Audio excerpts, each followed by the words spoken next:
the physical divisions of India in last thread. First physical division is the northern mountains. Second one is the northern ranges. Third one is peninsula. And fourth one is the coastal plains and highlands. So you can see the picture of map of India, which is highlighted by the violet color, purple color. It is the northern mountains, the first physiographical division of India. And second one is the green color part shown in the India map. It is the Great Plain, second physical part. And which is highlighted by the light yellow color. It is the third physiographical division, that is Peninsular Plain. And fourth one, which is highlighted by the pink color, it is Coastal Plain and Islands. Now we'll see one by one. First we'll see the first physiographical division of India, northern mountains. Why do we call them as the northern mountains? The name itself says they are lying in the north part of India. The mountains are lying in the north part of India. That is why these mountains are called as the northern mountains. So what are there in this mountain ranges? Firstly, they comprise a group of young fold mountains.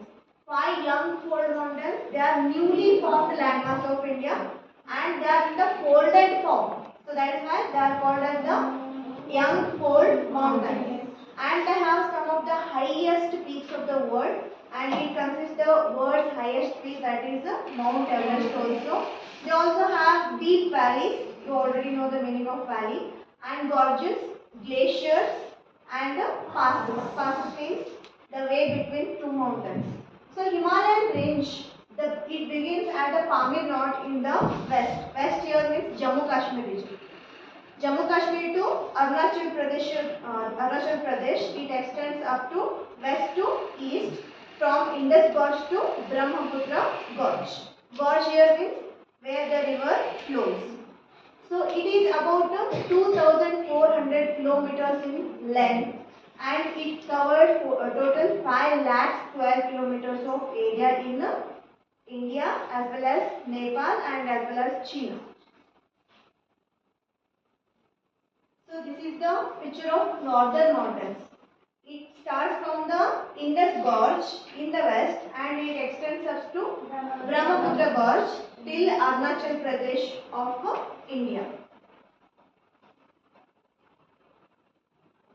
Now we will see the parts of northern mountains. There are mainly three parts in the northern mountains. First one is Shivalik Hills, second one is Lesser Himalaya and third one is Greater Himalaya. Now we will see in the map.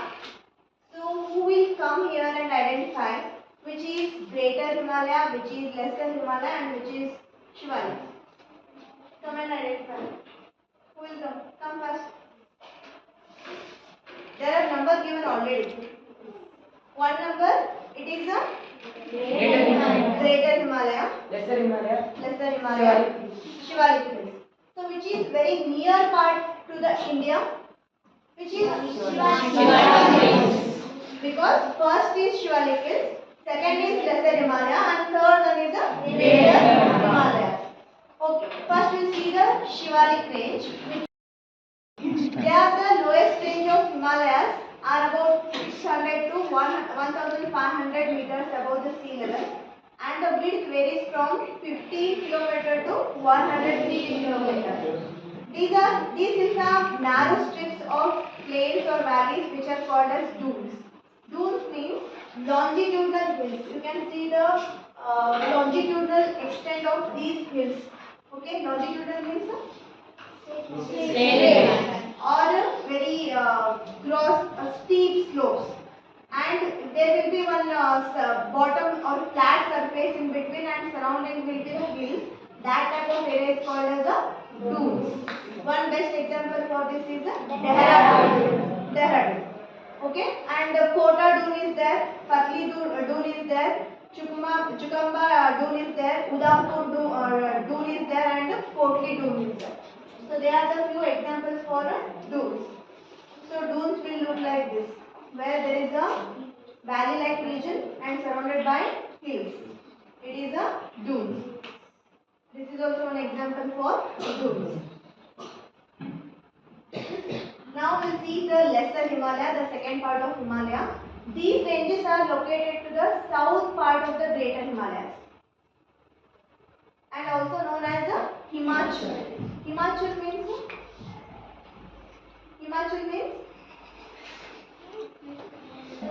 The area which is completely covered by snow throughout the year. no. Himachal.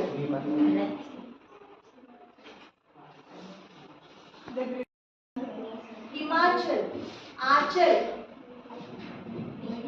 They are in between the greater Himalayas and the Shivalis. That's why they are calling it as the Himachal.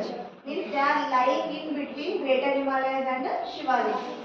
They are 60 kilometers to 80 kilometers width and the height, how many height they have? 1500 meter to 4500 meter in height. Eastern part is covered with the forest, whereas western part we can see the snow-covered mountains. And there are many parallel ranges in the lesser Himalayas. Best examples for lesser Himalayas, which peaks are there?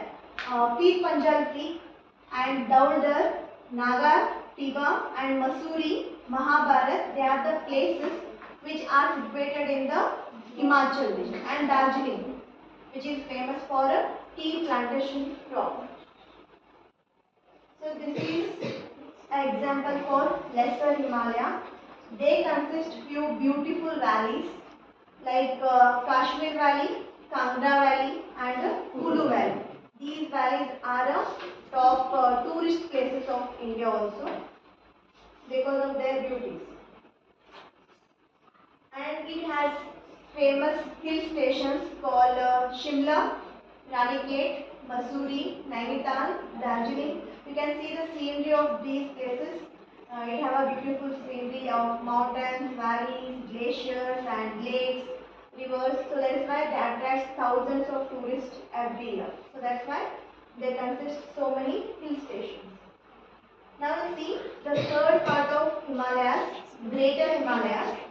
Greater, the name itself says, they have the most highest peaks of the world. First one, it consists the highest peak of the world, that is the Mount Everest. The height of Mount Everest is 8,848 meters. And next, second highest peaks of Greater Himalayas are Kanchanjunga and Makalu, Dhavalagiri, Manasulu and Nandagiri. Why they are called as Himadri? Greater Himalayas are called as a Himadri. Why? Because they are always covered with the snow throughout the year. That's why they are called as a Himadri. And we can find glaciers also. Few examples for glaciers are Gangotri and Yamunotri. In Gangotri, Ganga river originates. In Yamunotri, Yamuna river originates. And some passes are also there. Passes means a way between mountains. Burjil Pass, Lojila Pass and Shivjila Pass.